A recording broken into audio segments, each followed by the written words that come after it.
When they came down from the mountain, the disciples stood with Jesus on a large, level area, surrounded by many of his followers and by the crowds. There were people from all over Judea and from Jerusalem and from Azus, far north as the seacoast of Tyre and Sidon. They had come to hear him and to be healed of their diseases, and those troubled by evil spirits were healed. Everyone tried to touch him, because healing power went out from him, and he healed everyone. Then Jesus turned to his disciples and said, "God blesses you who are poor, for the kingdom of God is yours. God blesses you who are hungry now, for you will be satisfied. God blesses you who weep now, for in due time you will laugh. What blessings await you when people hate you and exclude you and mock you and curse you as evil because you follow the Son of Man? When that happens, be happy. Yes, leap for joy, for a great reward awaits you in heaven. And remember, their ancestors treated the ancient prophets that same way. What sorrow awaits you who are rich, for you have your only happiness now. What sorrow awaits you who are fat and prosperous now, for a time of awful hunger awaits you. What sorrow awaits you who laugh now, for your laughing will turn to mourning and sorrow. What sorrow awaits you who are praised by the crowds, for their ancestors also praised false prophets. But to you who are willing to listen, I say, love your enemies, do good to those who hate you, bless those who curse you, pray for those who hurt you. If someone slaps you on one cheek, offer the other cheek also. If someone demands your coat, offer your shirt also. Give to anyone who asks. And when things are taken away from you, don't try to get them back. Do to others as you would like them to do to you. If you love only those who love you, why should you get credit for that? Even sinners love those who love them. And if you do good only to those who do good to you, why should you get credit? Even sinners do that much. And if you lend money only to those who can repay you, why should you get credit? Even sinners will lend to other sinners for a full return. Love your enemies. Do good to them. Lend to them without expecting to be repaid. Then your reward from heaven will be very great, and you will truly be acting as children of the Most High, for he is kind to those who are unthankful and wicked.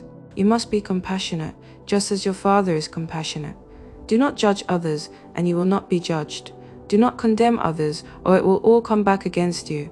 Forgive others, and you will be forgiven. Give, and you will receive. Your gift will return to you in full, pressed down, shaken together to make room for more, running over and poured into your lap. The amount you give will determine the amount you get back. Then Jesus gave the following illustration. Can one blind person lead another? One day both fall into a ditch. Students are not greater than their teacher, but the student who is fully trained will become like the teacher. And why worry about a speck in your friend's eye when you have a log in your own? How can you think of saying, "Friend, let me help you get rid of that speck in your eye," when you can't see past the log in your own eye? Hypocrite, first get rid of the log in your own eye, then you will see well enough to deal with the speck in your friend's eye. A good tree can't produce bad fruit, and a bad tree can't produce good fruit. A tree is identified by its fruit. Figs are never gathered from thorn bushes, and grapes are not picked from bramble bushes. A good person produces good things from the treasury of a good heart, and an evil person produces evil things from the treasury of an evil heart.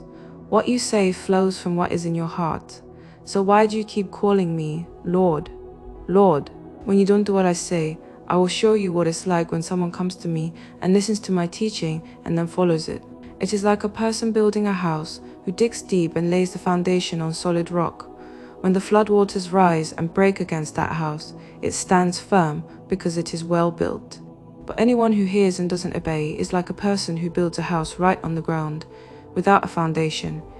When the floods sweep down against that house, it will collapse into a heap of ruins. When Jesus had finished saying all this to the people, he returned to Capernaum.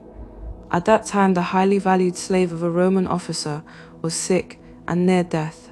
When the officer heard about Jesus, he sent some respected Jewish elders to ask him to come and heal his slave. So they earnestly begged Jesus to help the man. "If anyone deserves your help, he does," they said, "for he loves the Jewish people and even built a synagogue for us." So Jesus went with them. But just before they arrived at the house, the officer sent some friends to say, "Lord, don't trouble yourself by coming to my home, for I am not worthy of such an honor. I am not even worthy to come and meet you. Just say the word from where you are, and my servant will be healed."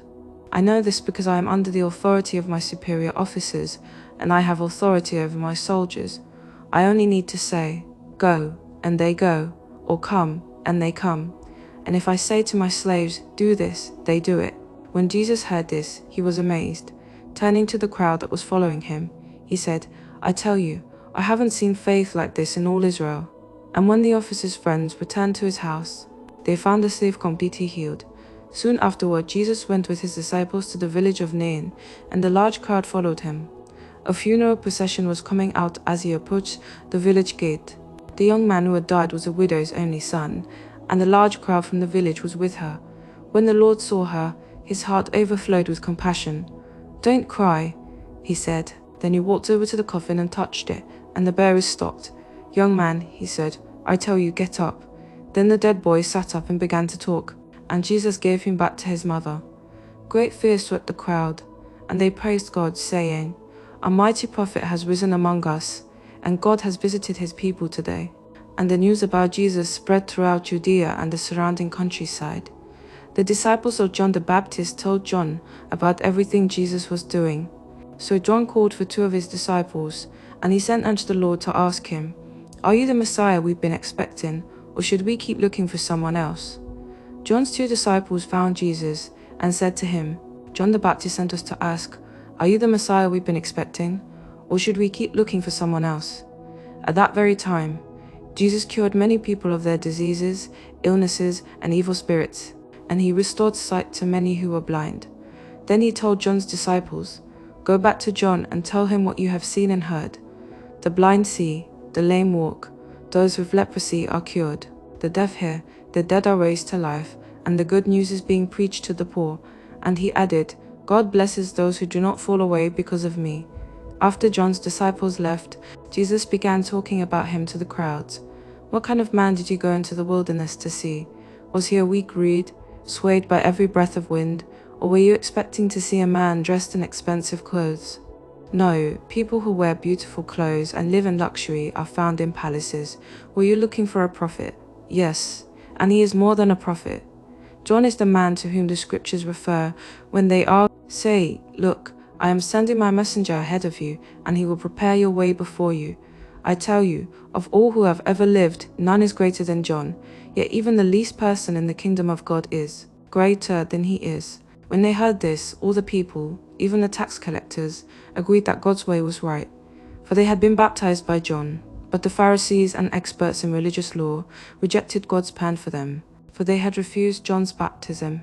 "To what can I compare the people of this generation?" Jesus asked. "How can I describe them? They are like children playing a game in the public square. They complain to their friends, 'We played wedding songs, and you didn't dance. So we played funeral songs, and you didn't weep.' For John the Baptist didn't spend his time eating bread or drinking wine, and you say, 'He's possessed by a demon.' The Son of Man, on the other hand, feasts and drinks, and you say, 'He's a glutton and a drunkard, and a friend of tax collectors and other sinners.' But wisdom is shown to be right by the lives of those who follow it."